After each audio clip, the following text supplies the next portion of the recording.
and thank you for coming and sharing this time. I, I do invite you, if you have any questions, to ask. I'm used to sitting on the floor and in a circle and having conversations, but I will begin the conversations, and then there might be a dialogue. So don't let it linger. If there's something that it was not clear, I joked I will be paying attention to your accent, and you will be paying attention to my accent. So we want to make sure we're communicating properly. Before we begin with the talk, I actually would like us to do a centering, and so we'll begin with that.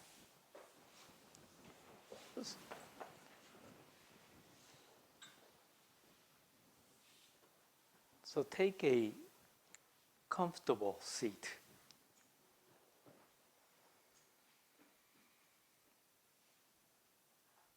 And I'd like you to begin to feel each moment.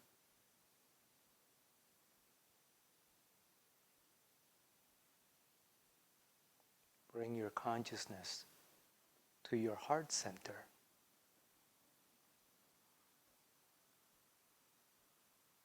And from the heart center, simply be in presence.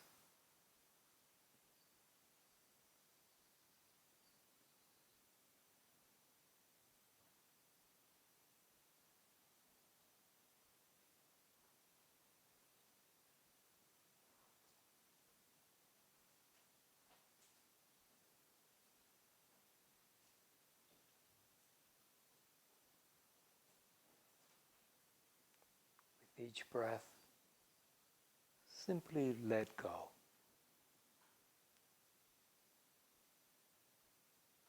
Arriving into here, into now.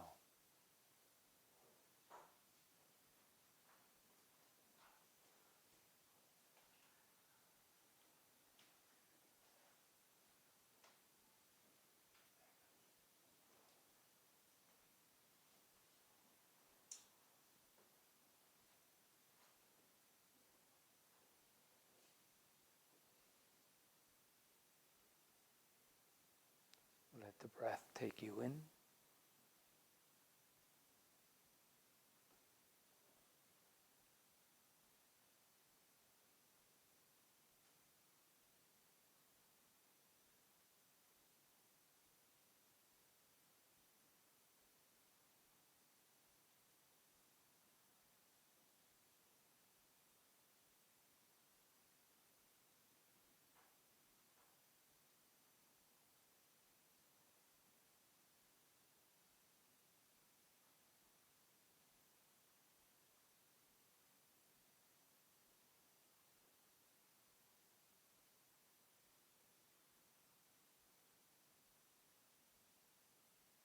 And have the intention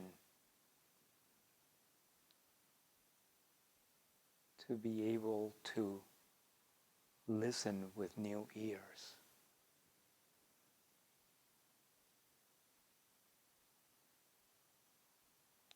Both from your inner voice, your inner guidance, as well as the outer conversation.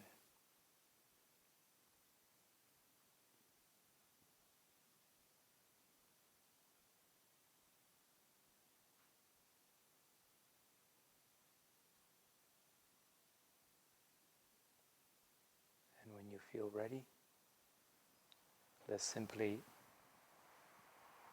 open our eyes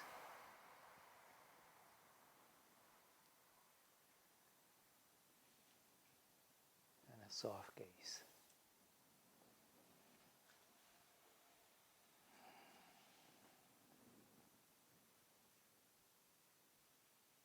So the funny part about me is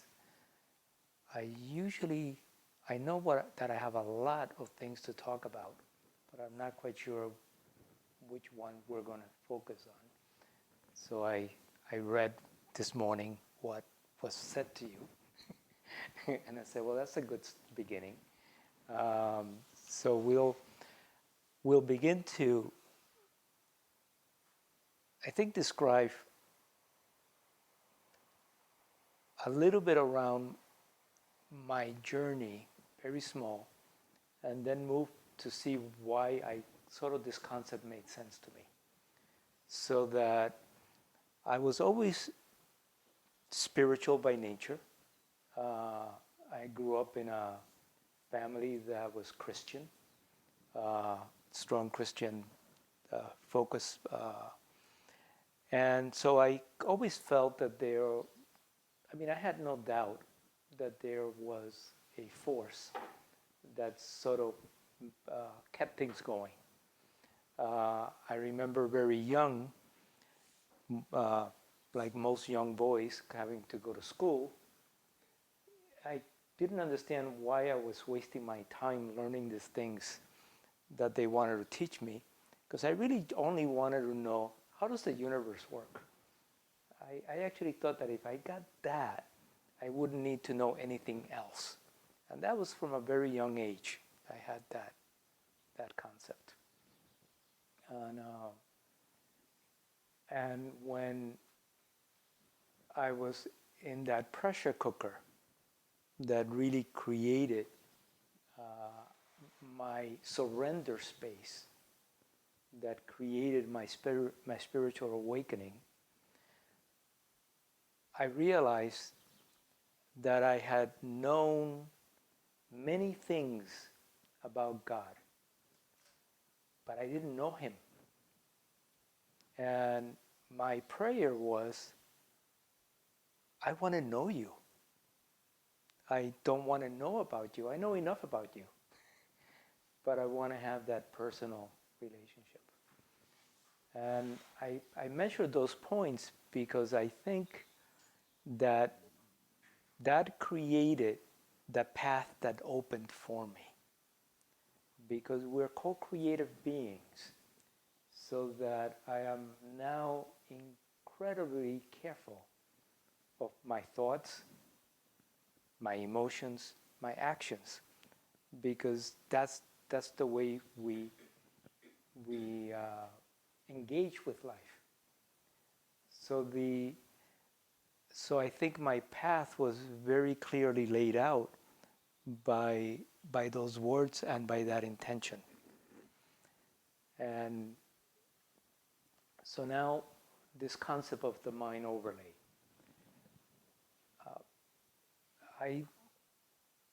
When I had my spiritual awakening, my Christian knowledge, I have to say, was not helpful. There was nothing I had come across that sort of explained the reality that I started to experience. I came across, I think some of you may know of, the Course in Miracles, which is understood to be channeled by Christ. And that was like, now that speaks to what I'm experiencing. I can kind of relate to that. And there was nothing to follow on that path that I knew of. This was 30 years ago. So the yogic world found me. That's the way I like to say it. Mystics which had those understandings. So I later realized that in the East, there was never a separation between the physical study of science, the physical science, and the metaphysical and the mystics. The greatest scholars were mystics, and they understood that the realms are not separate. They're a flow. It's a flow of vibration. So that really aligned to my understanding. And so I went very deeply in trying to make sense of life. How does life work? And now I had a very big path to explore. I was joking with this young lady earlier that for many, many years I was a seeker. And at one point I realized that if I label myself a seeker, I could never be who that expression. So I stopped calling myself a seeker. And I just started to see how do I stop looking for the next big thing and start living my life from that place. And that completely changed, once again, my relationship to spirituality and to life itself. I would imagine a lot of you are relating to this. So the concept of the mind overlay, as I was reading all these ancient scriptures, they constantly kept saying, Maya, life is Maya, life is illusion, life is not real. I'm like, that doesn't make any sense. This is real. I have to eat, I have to pay taxes, I have to have roof. How can you tell me that this is an illusion? So it was the use of the word, the translation of the word, that actually threw me off.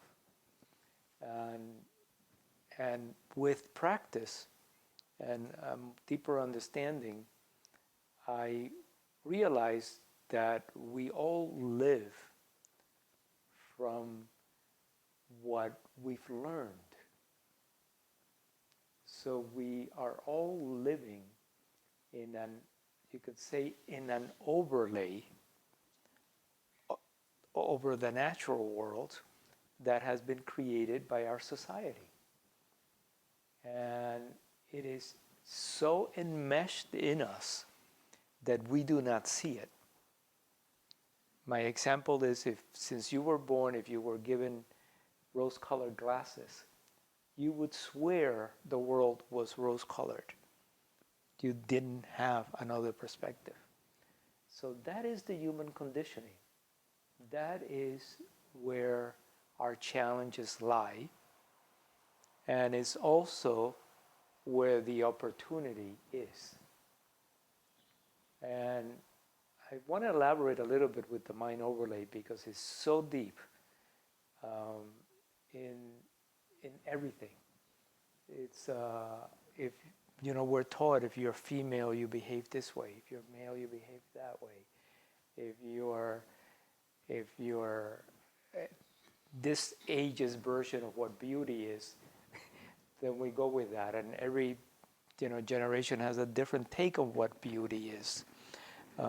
We sort of have agreed to all this reality that isn't real, but we still have to function on it. And so we can't deny it.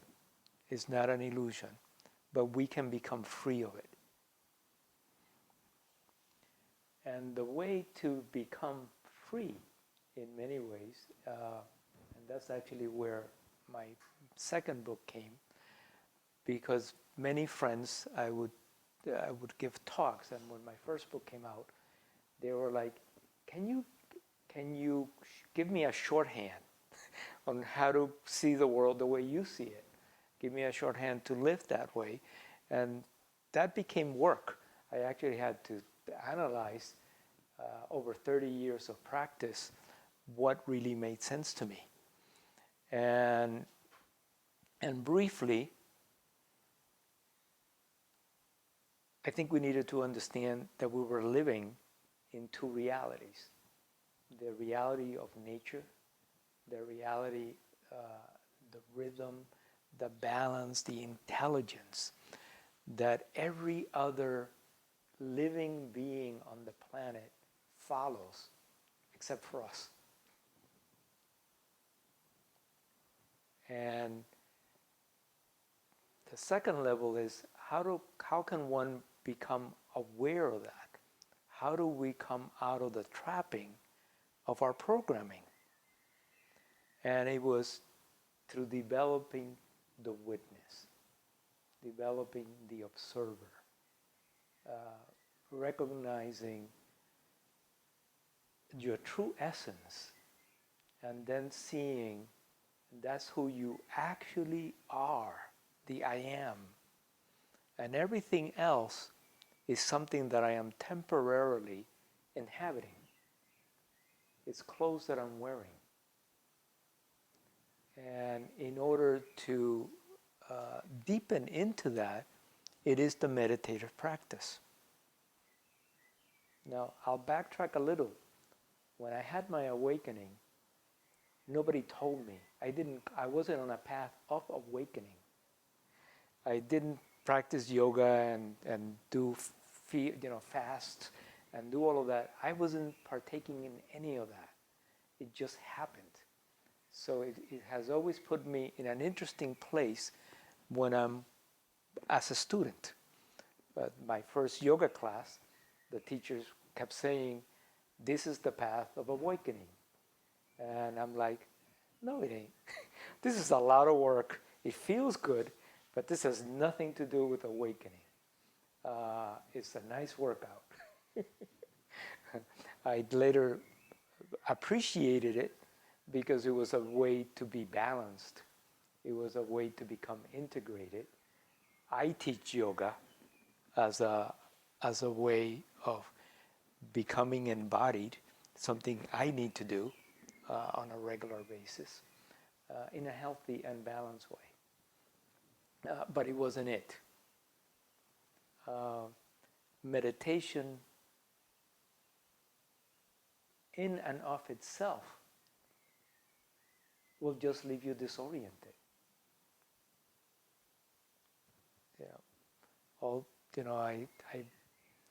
I used to laugh. I had a whole nother perspective on life. I could really see energy. I was completely involved, and my joke was, and it doesn't get me a cup of tea. So it took 2.5 years of, after that awakening, of 12 to 18 hours a day, 7 days a week, I spent in meditation. I spent blissed out. I did not want to. Life felt like noise. I could just sense everybody's drama and stories, and it had no appeal to me.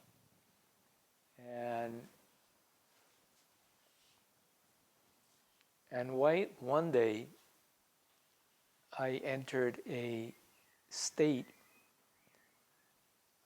that I felt I could simply leave the planet.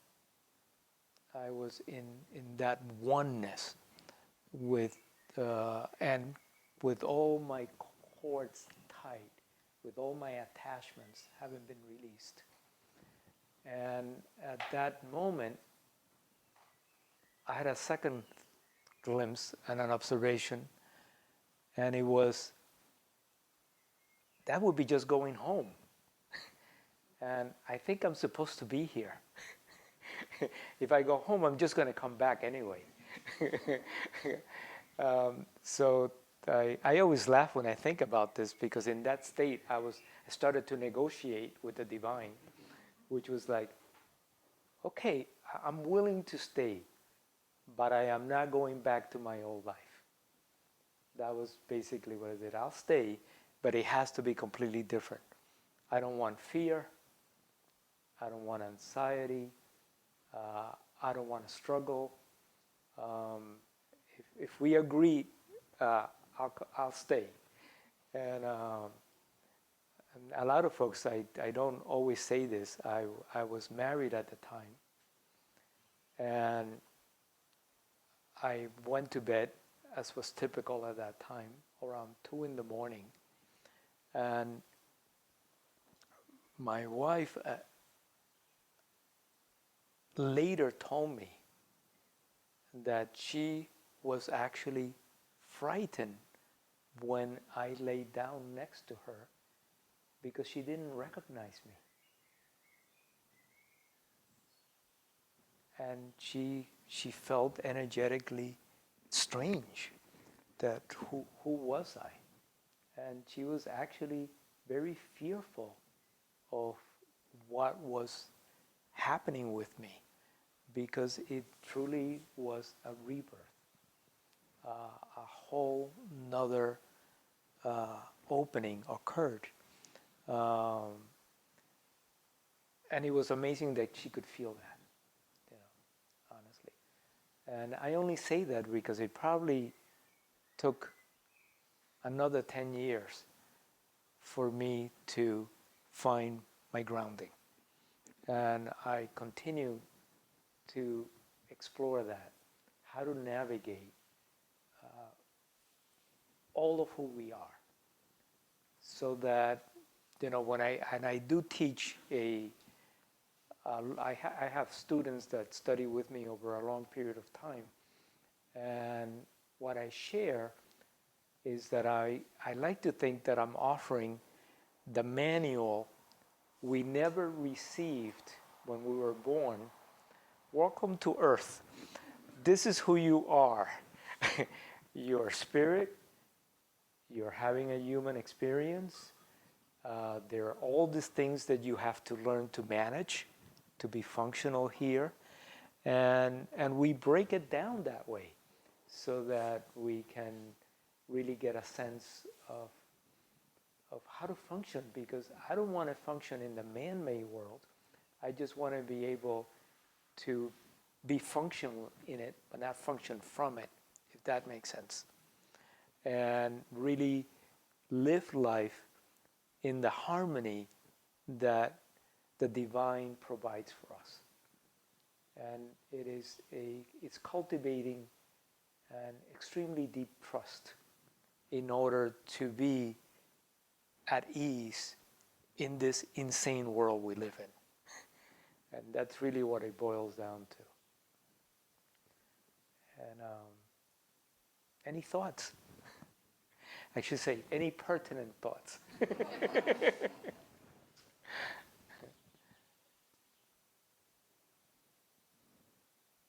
not easy, that transition from, sort of, and integrating all of that. So what helps you? My lovely wife. Truly. I'm not just making her feel good.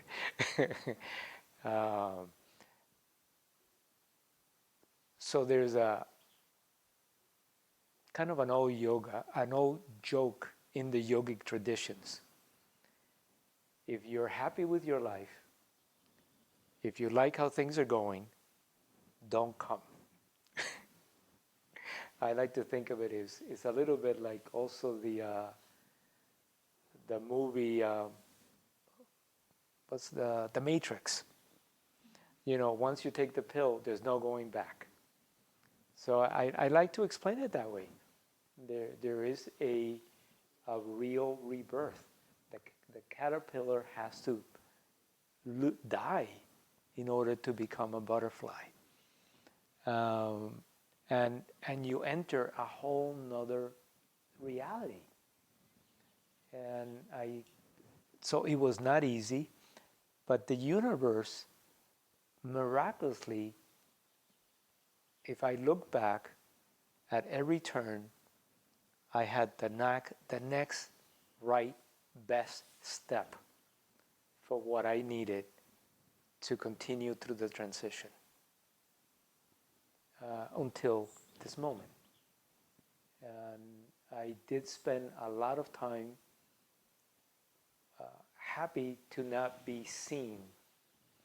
I ended up, that yoga studio that I went into, which felt very safe, I said to the owner, and excuse my French, I like to say it the way I said it. Kate, if you ever decide to sell it, what the hell, I'll buy it. I'm always here. And she looked at me and said, I'm not selling. 6 months later, I owned it. Things changed in her life. And all of a sudden, there was a need for her to move from the area. And I began to realize that there's a grace, there's supporting energy. And the hardest work is actually not getting in the way of it. Does that make sense? Don't let fear jump in and try to grasp, try to control.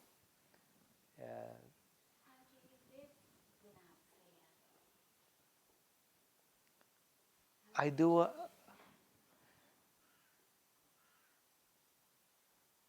I look back and I realize that everything I've ever needed, I've always had, as all of you have.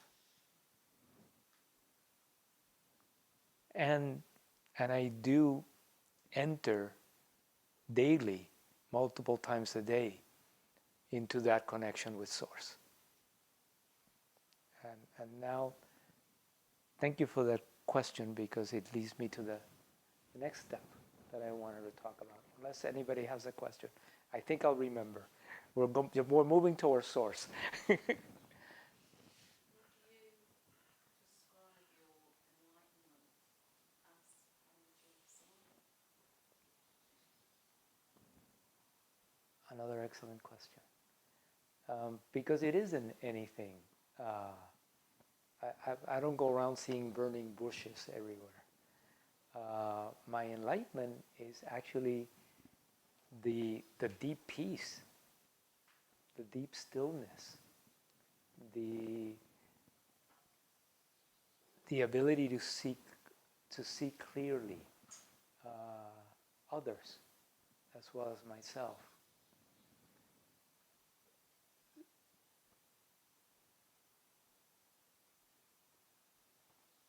So both questions are actually tied in together.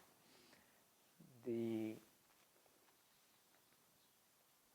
going to go into a little bit of metaphysics, because that's how it explains it. And this is one of the great conversations I've been having with James. So in most of the, let's say, Bibles I've read, there's this story that says in Genesis, and God created the world, I believe, in 6 days and rested on the seventh, whichever way they explain it. But they used the word created, and I think that was the wrong word, or a mistranslation. God didn't create the world. God became the world. So that's part of the enlightenment. When you realize that the world is not separate from God. The world is God. And when I use I should clarify this, when I use Source, God, the void, as the same. Because when I was younger, there was this idea of thinking of God as this guy on a throne or this female on a throne, and there was a separateness. And that was going back to my beginning statements. My desire was to know God. And when I understood that God is here, God is in everything, God is everywhere, truly feeling it in myself, that was the real awakening. And that is where I go to be balanced, because it is in that centering into feeling Source moving through me as me. So it's not like that we are God, but we are a drop in the ocean of God. So there are points when I am that drop, feeling like I am the ocean, and then other times, oh, I'm just going to be the drop, coming in and out. Does that sort of make sense? Sort of. I mean, this is interesting concepts that I like to play with. Fortunately, the yogis have so much levels of this. In the yogic teachings, there's the prime source, which they call Shiva. And Shiva is considered, you can say, the void that holds everything. It is the void that has every potential that has ever existed, that will ever exist, but is at the state of potential. And they describe that at one point it decided that it wanted to know itself. It was so vast it couldn't possibly know itself. All potential at the same time, pretty difficult. So it started to decide, well, maybe I'll become a star and see what that feels like. Maybe I'll throw in a few planets and see what that feels like. The plants, everything. So that we are all an aspect of that potential, and it's all created from the same star energy, the same seed energy, and we're just aspects of it. And there's a harmony, and there's an amazing space not to intellectually know that is the beginning of it, but have a experiential connection that you can feel yourself in all things. So that was the response to wanting to know you. I know about you, I now want to know you. And it is in us, in all of us, that we actually get to experience that. So my questions are, what's your advice in terms of when that, going through that transition, when that pain feels really overwhelming? And the second part of the question is, how do you nurture trust in that process? How do I find, I feel the trust, but I don't always believe it. Sometimes I just feel that I've wrecked my life and that of my family. Does that make sense? Absolutely, because I've had those same feelings. And I have to say that the more, which it sounds to me, that you've opened to your authentic self, you don't have a choice but to follow it. And it is the highest choice. And it may not appear that way at the beginning, but everybody's benefiting that you've made that choice, and you now broke the compromise that everybody was in because it was familiar.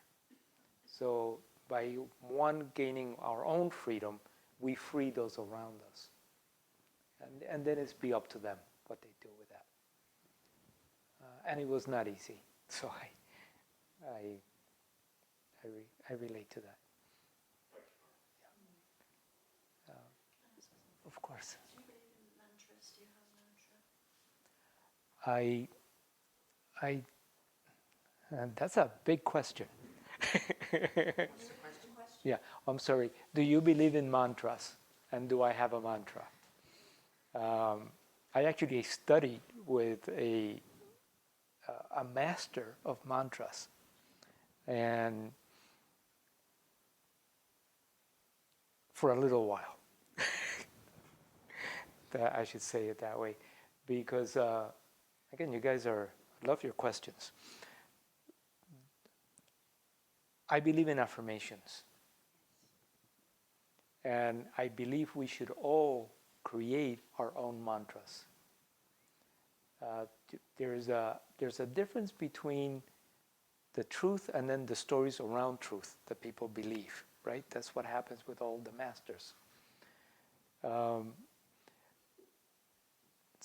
So I studied with this incredible master who really believed that he could move energy, which he did, and he was teaching everybody to do that through very elaborate mantras. And that's why I said I didn't last very long, because I wasn't going to memorize paragraphs to get and repeat them endlessly to get something to happen. When he started to say this mantra so you can feel energy on your right hand, I was like, okay, let me feel energy on my right hand. And I could. And I go, I guess I don't need the mantra. So a lot of the teachings we will get in our spiritual traditions recognize that they are tools, that they might show you the way, but at some point we want to let them go or use them less, if that makes sense, or training wheels. In the yogic traditions, meditation is considered a tool, breath work is a tool, yoga is a tool. They're not the thing. They're there to get us there. So part of a really good concept that I developed over time is that I want to keep moving toward unknowing, maintaining a feeling state that is the one that has me connected to source, that has me connected to, aware of my connection to source, I should say, because that was the wrong word before. We're always connected to source. We just lose that awareness.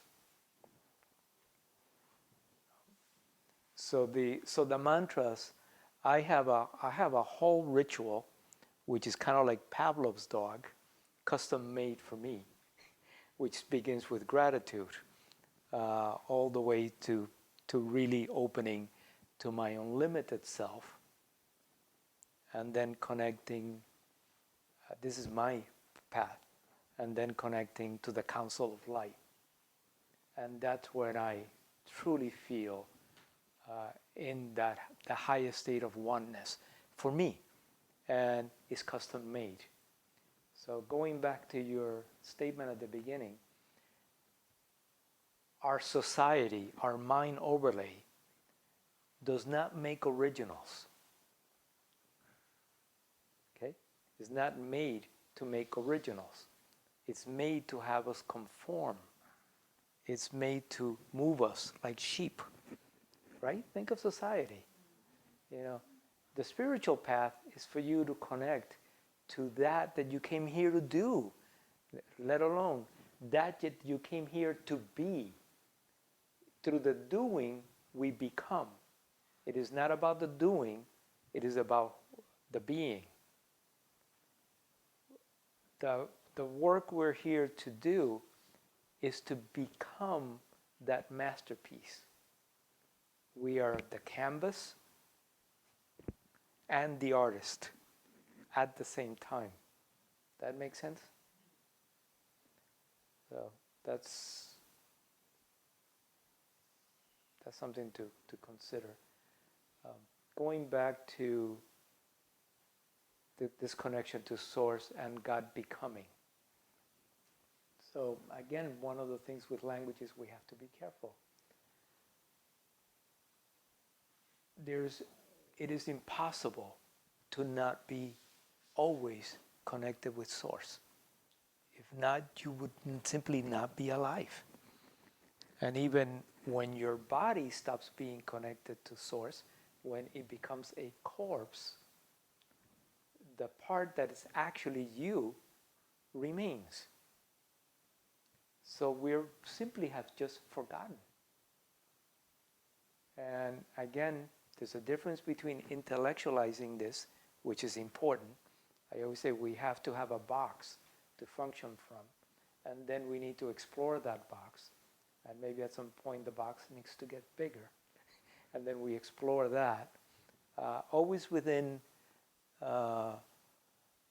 this understanding that we are in Earth School to learn and grow.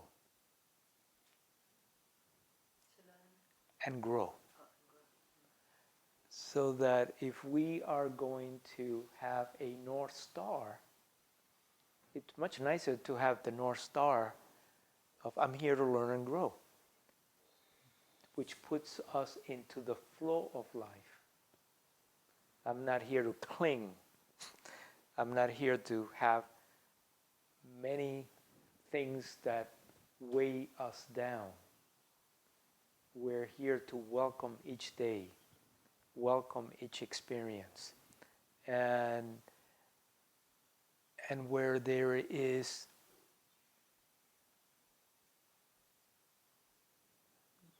I was going to use the word discomfort, but that's just one word. It doesn't always have to be discomfort.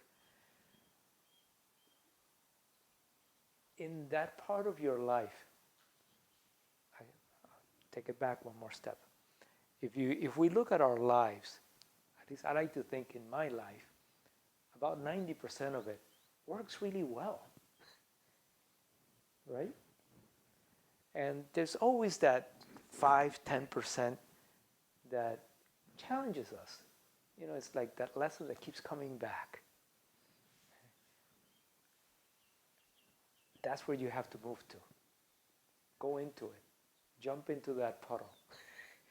Because it needs to be digested. If we avoid, if we push away, the universe is here to support our growth. It's bringing it back. Oh, you didn't eat that. Oh, we got to give you that same meal again. Once you start learning, like, oh, okay, that tea really isn't my cup of tea, but let's go for it because I have to digest it. And you start getting really good at it. And before you know it, there's less aspects of our lives that we are afraid of. There are less aspects of our lives that we avoid. So that's a little bit of what we're... Question. Did you find that the more fear you absorbed, the bigger the fears seem to get? Because I seem to be tackling my fears, and they just seem, okay, tackle that one, let's see if you can get this one. They seem to get harder and harder and harder, and the emotions behind them seem to be much more powerful. Is that part of the process? It's deeper. Yes. It's deeper is what I would say. It's like...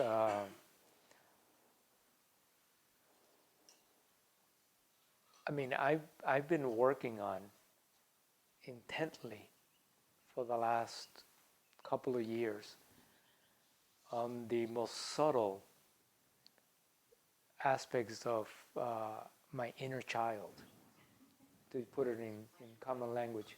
That's how I'm going through an awakening, but it's very painful. So at the moment, I'm trying to focus on the inner child, but the feelings that are coming up that are being triggered, because every lifetime I've had, there's been an inner child situation, and I'm thinking, right now, I do not want to go into my next life with that same. I want to try and face it, but facing it is very, very painful, because you have to face up to, as you say, the realities of that matrix life, because a lot of the feelings that you feel at that age when you're growing very little are society, parental, inherited conditioning.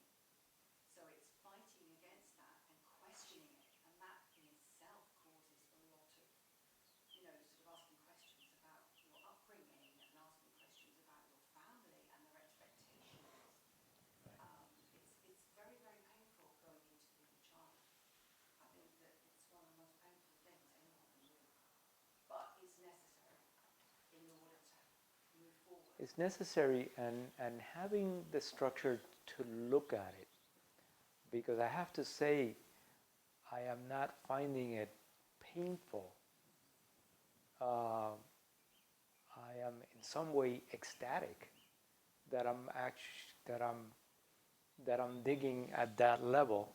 But doesn't that depend on what's gone on in your previous lives? And if your previous lives are throwing up that there is a big issue in that age, Right. it's bringing up, because if you're not learning and sorting it out in that life, in your next life, it's going to hit you again. So until you deal with it, you can't move Right, but forward from into what framework are you using to deal with it?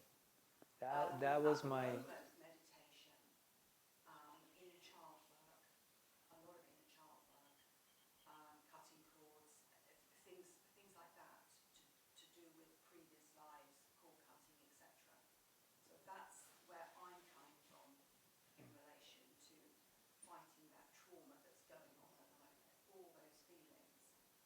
okay. But now, because I've seen the previous lives, etc., I understand why I still have that same experience, and why it's still generating those feelings of fear. So it's a very steep learning curve for me. It is, and the way I was asking the questions, because what it has helped me, and this is how we get the inner child to be safe, is to, first of all, I like to think of any fear that comes to me, unless it's a tiger that just jumped in here. Uh, that's a reality-based fear. It's a paper tiger. I constantly go back, and I look at him. It's a paper tiger. So I am now aware the lights are on, and I have empathy for my inner child and for myself. Wow, that paper tiger has really scared you, but I now know it is not valid, and I'm going to take very gentle steps in the direction I want to go. I'm very methodical. I'm not one of those that says, "Oh, we're going to cure you. Let's jump off with a parachute, and you'll see how you'll hit the present moment." No, I'm one of those that says, "Let's take small steps, but I'm heading in that direction." And once the universe recognizes this, and this is the part that's hidden from us, that you've made that conscious intention to move in that direction, it will support you. So that our part is actually just steering and then waiting for the wind in the direction that we're going. This is the letting go of the willfulness, which is very hard. It's very ingrained in being human. So part of, and I'm going to get a little bit off track, but part of what I teach in the program is this recognition that we are very complex beings, and that everything is consciousness that holds reality. So where I'm going with this is, we tend to think of our minds, but I have a mind body, and that mind is a living entity that's actually sharing reality with me. I have an emotional body. It's a living entity. It's sharing the journey with me. It's not a machine. I can't drive it. Think of it as a horse or a pet. You have to work with its needs, and it has to respect you. You have to be the alpha in order for it to feel safe. The same with your physical body. It's actually part of realms. Our physical body is part of the physical realm. Mental body is part of the mental realm. The emotional realm. There's an energetic realm that ties it all together. And our soul inhabits this. And it's a negotiation. If you want to be able to feel your inner guidance, you have to take care of all of those bodies so that they're fed, so that they're happy. And they have different needs. And they also interfere with each other when you're with other people. I'm sure we all know people that can move the environment by just arriving. Correct?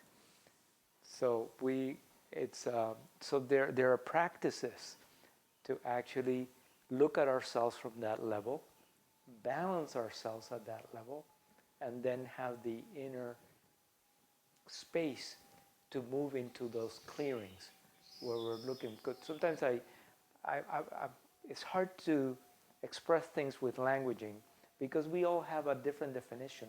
Even saying inner child work, I was kind of cringing because I'm sure that we all have a different take of what that might be for you. Yeah. But there is a part of us that early on that had to make sense of all of this.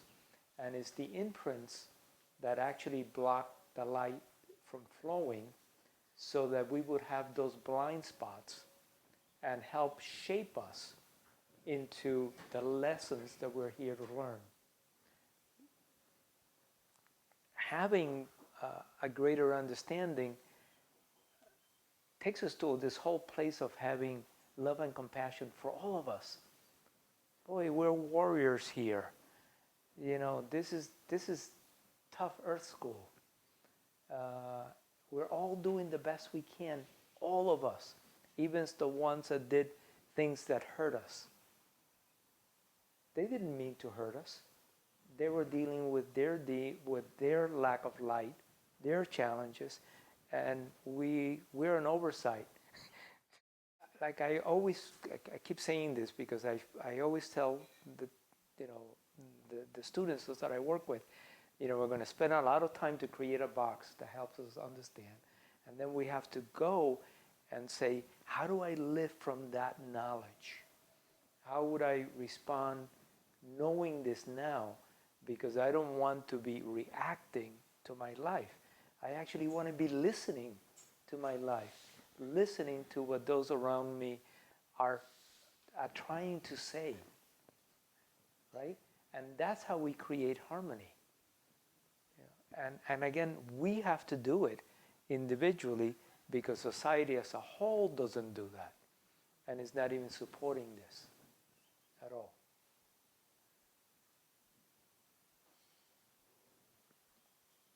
How's everybody doing? We're here, again, in our school. These are processes we need to go through so that humans, all of us, spend a lot of time trying to control the outer world. Right? That's what we do. So if you're in the tunnel, you spend a lot of time trying to figure out how to get out of the tunnel or move it through it. The only thing we have control over is how we show up. Attitude, you have control over. You have the free will to align or not align. And your actions, you can act or not act, or decide how to act. Those are the only three things we have. That's the only controls we have in our vehicle. Everything else is kind of happening to us, right? So that if we understand that it is being given to us for the next evolution, it really makes a huge difference. This is a little bit around the inner child work. Once we realize that it's coming, this is here for us to work with, and it's like, do I have the right attitude to enter this space? Can I enter it with humility? cannot enter it with a desire to see what it has to offer for me. Because there's a reason I'm here. So I find that the deepest way of being is to practice listening. If you're listening, you're not talking. If you're listening, you're not projecting. You're actually entering into relationship with the moment. And if you enter into relationship, that tunnel gets shorter. The length of time that it takes to go through the lesson shortens. Inherent in the word faith means that you believe in something you don't know. So inherent in faith, there's doubt. That's the tricky part. How do you... Then comes the fear of, am I being weird with doing this stuff? Yeah. Yes. And I do, even though the yogi is one part of my learning, but I like to use a lot of their stuff. In the yogic world, faith is just the first step. You have to know. It's the difference between knowledge and wisdom. Knowledge, you know something. Wisdom is you applied that knowledge, and now you know it. So our job is to move that faith into that direct connection, into applying that you know I am in harmony. Time to... Yeah, that's a nice place to pause for our break. And I thank you so much for this, Manny. This has really helped me too. And I think that's it, isn't it? I often think of it as knowing it through being it. Right. Which requires that trust in there's something here that's not afraid, and there's something here Right. that is leading, is driving. Yeah, and the small steps are really helpful. Yeah. So it's not going to say, oh, I'm going to trust that I really don't trust. I have faith in something that I don't know, and I'm going to jump. Well, that might get you scraped. but it's not that difficult to take small steps. Based on our soul's energy, our mental, emotional bodies, our stories that we have, life, based on all those things, there's a color we carry. There's a vibration we carry. And the universe recognizes that and matches you with the perfection of a mirror. So that when there's something in the outer world, when you look in that outer world mirror that you don't like, you go like this, it's inside. So it's always about us, how we are relating. So that this aspect of, am I co-creating? Yes, look at your life. That's what you just created.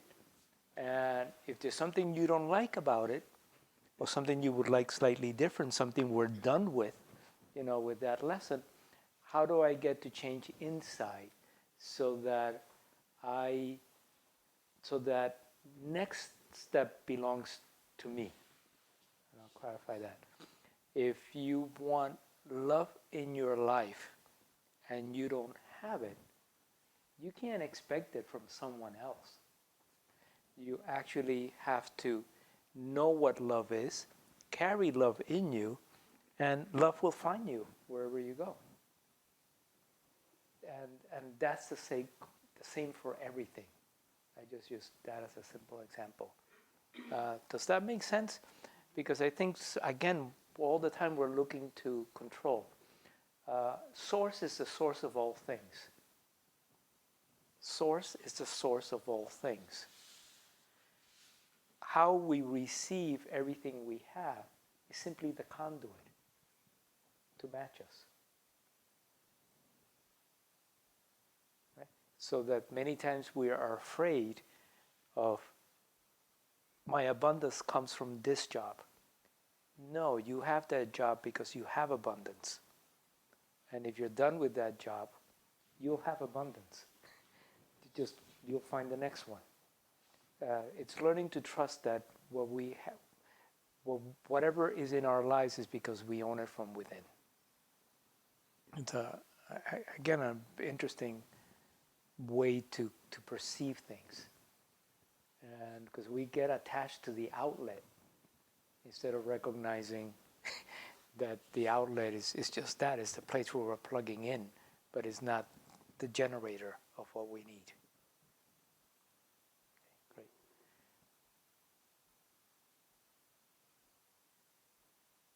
Does anyone else have any other question? I do want to take a little time to sink into meditation. You had asked me something. I said, ask me again. We basically just answered. Just that, but somebody had asked me something, and I also.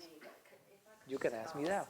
How, when you say you have the peace, you feel the peace, how do you reconcile that with all the atrocities, particularly recently, that are happening in the world to us, basically, to humans, things that are happening? How do you feel that peace? I find that difficult sometimes. It is, and actually, one of my good friends really helped me put this into perspective.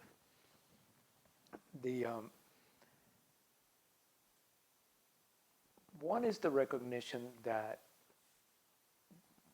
anything that is in this world is impermanent, right?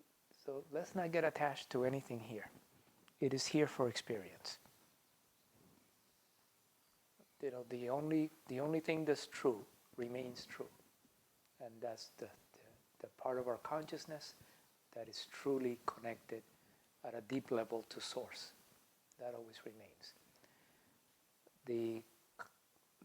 Because this is a multi-classroom school with souls from all levels of evolution. And there are different lessons that's needed depending on the level of the soul. We have young souls, mature souls, all souls, and transcendental souls. And they're going through seven lessons within each one of those groups as it gets mapped out. And so if we understand that they're living karmic and dharmic lessons, as atrocious as it appears to us from the human perspective, it is the experience of, even in a war zone, which is to go through the extreme, is, you know how incredibly emotional and intense those experiences are? You know, the love, the lost, the depth that actually happens. For the souls that are in those situations, that is what they need to learn. And so we can be compassionate, and there's a little aspect of it, because we're supposed to do our dharma, what our souls came here to do, right? So in those atrocities, you have other souls that are here to be activists, and you have other souls that are here to be warriors, and they're really playing an incredible emotional game. As one continues to evolve, we've done that. You know, it's just not part of our experience, and that's where we happen to be in this other part of the world where that is not occurring. And we have the ability, if we're called to see how we can support them in their lessons, but we can't take their lessons away. That's also an interesting part. This is one of those trappings of parents, If you take the lessons away from your kids, how are they going to grow?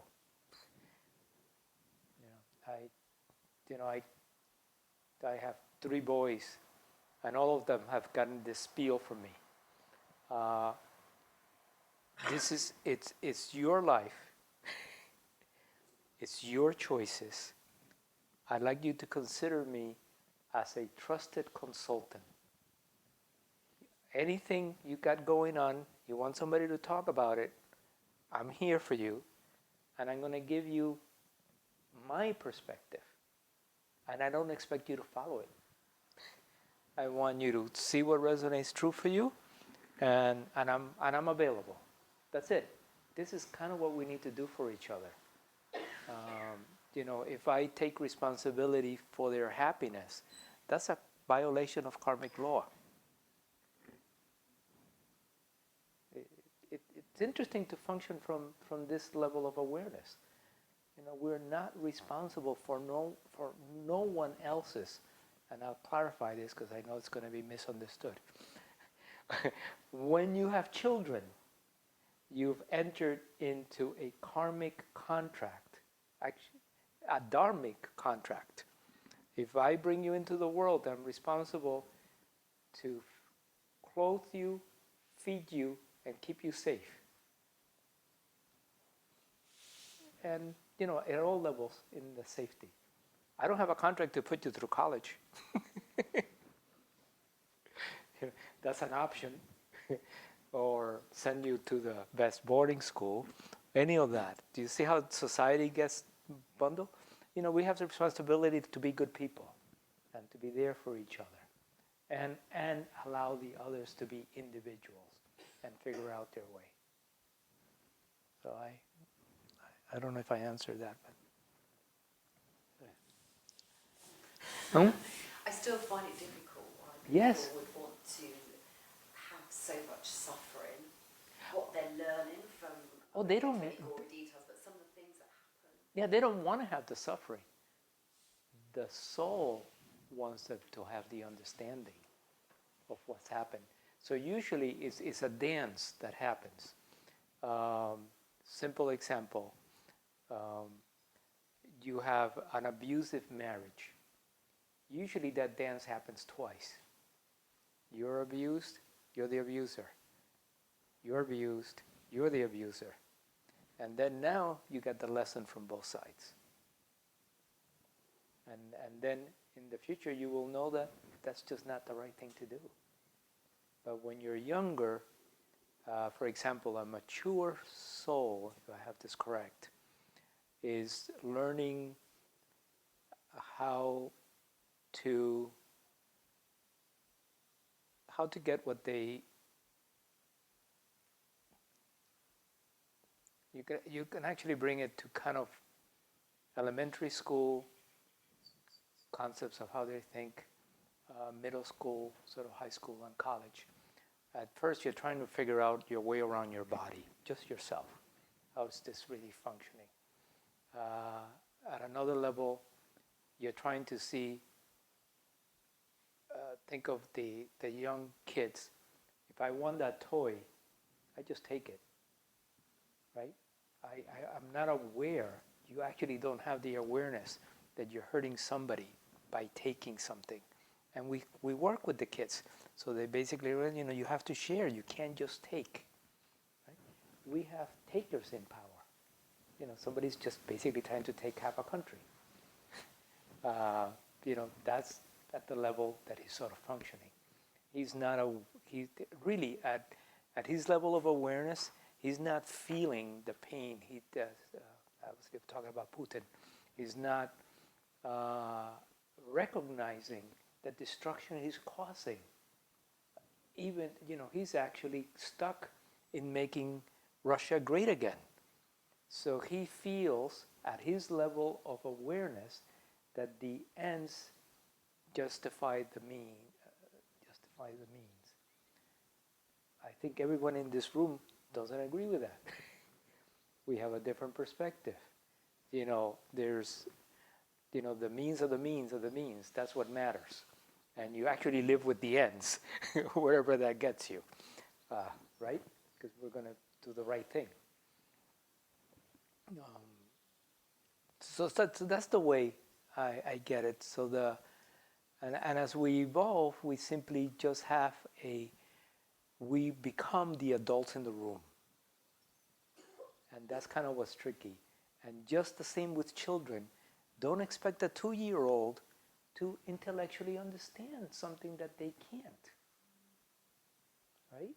So what you do with a 2-year-old is you try to create an environment that they can't get into too much trouble or harm too many people. I hope at some point the mind overlay of society learns to do that, so that we can create a sort of a safe playing ground where we can still learn manipulation. Usually at first is manipulation of others. That's because you don't know how to get it for yourself. Then you learn manipulation of yourself, which is a lot of the self-awareness books. And then the third one, once you've learned to manipulate yourself into this place of silence, then we're in a space of simply following source and working in that harmony with the source. Yes? I was just wondering, I know I'm relatively new to all this, and I can understand having a direct experience and feeling connected with the divine, but I don't, where does the knowledge come from of the different stages of the evolution of the soul and the 7 stages and lessons? Is that a doctrine of something, or is it something you've come to understand? No, I've been a student for full-time teacher student for 30 years. Is it So this as and the universe gets you what you need. I'm kind of joking because for many years, different folks pointed me to the White Brotherhood and the Theosophical Society. And every time I picked up some of their material, it was like, this doesn't really speak to me. So in a sense that things were brought to me, but I didn't take it. So the universe brings it back to me again by actually the person that wrote the foreword for my middle book, Kurt Leland, who is one of the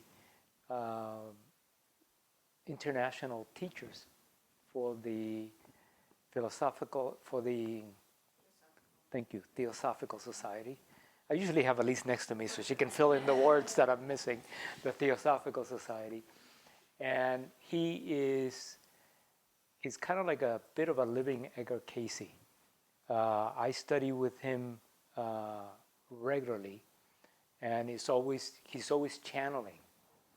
And what he has helped me tremendously is put my experiences into a box that makes sense, because my stuff is all energetics, it's all organic. I get knowings, and basically the divine wanted me to expand the way I can explain this. And of course, the minute I met Kurt, we became instant friends.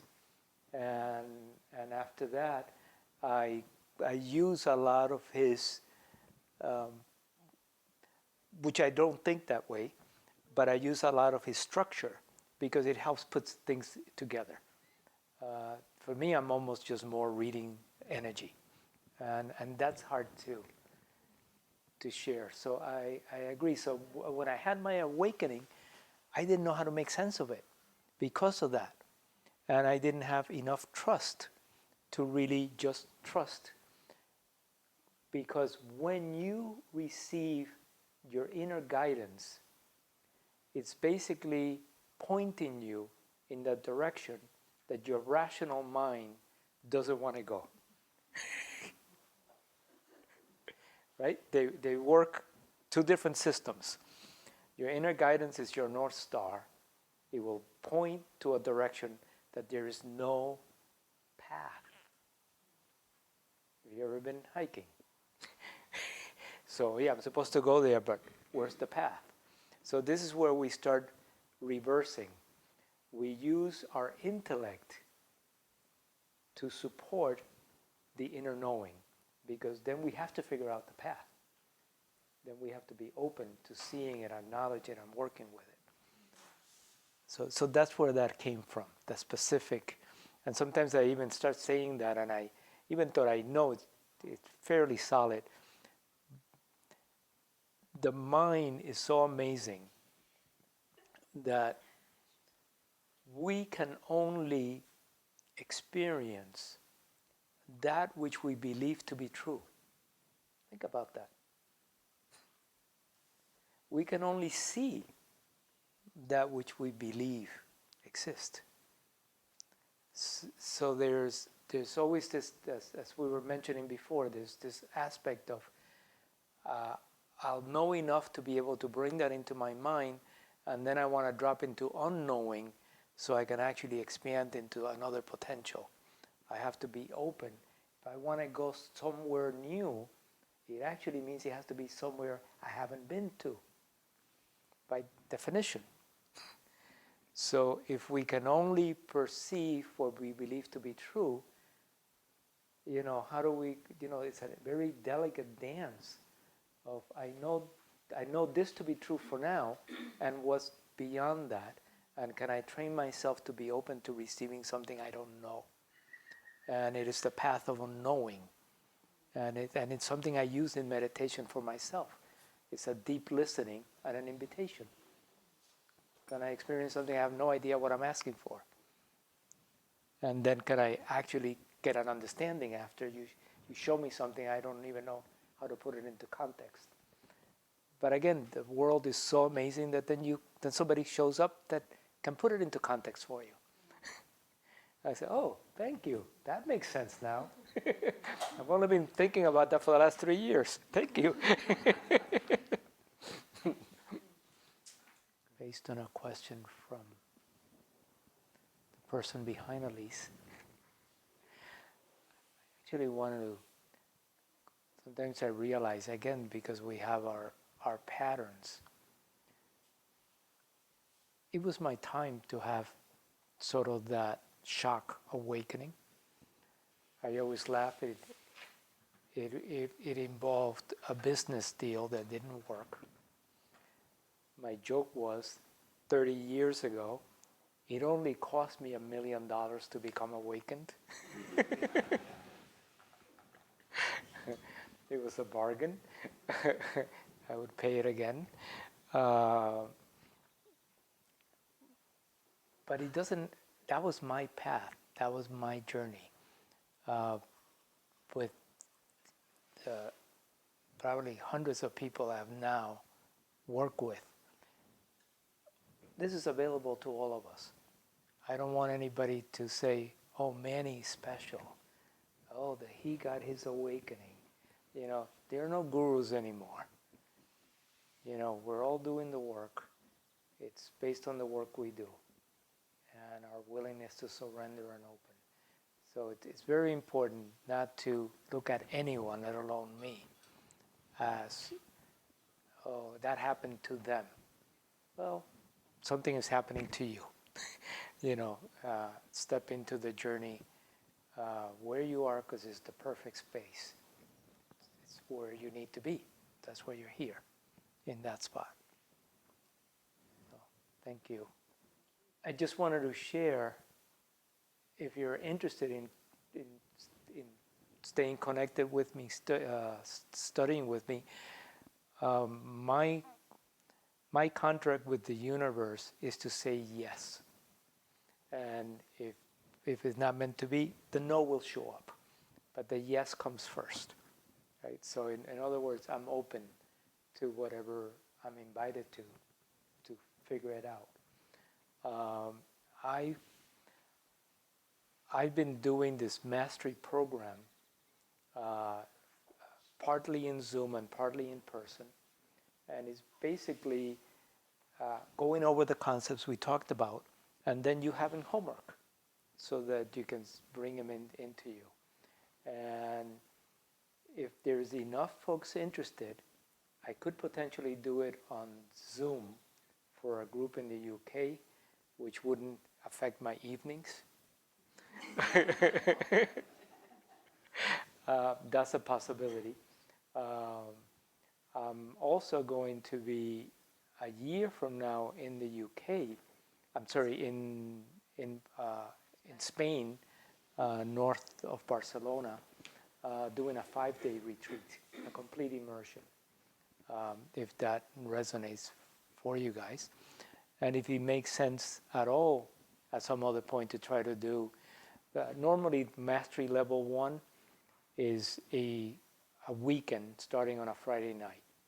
And we basically go through the middle book, and we do a number of meditations to create this channel as we did, and sort of embody this energy. I originally did level 1 on Zoom, and in some ways I was really happy because it was over 3 months getting together every other week.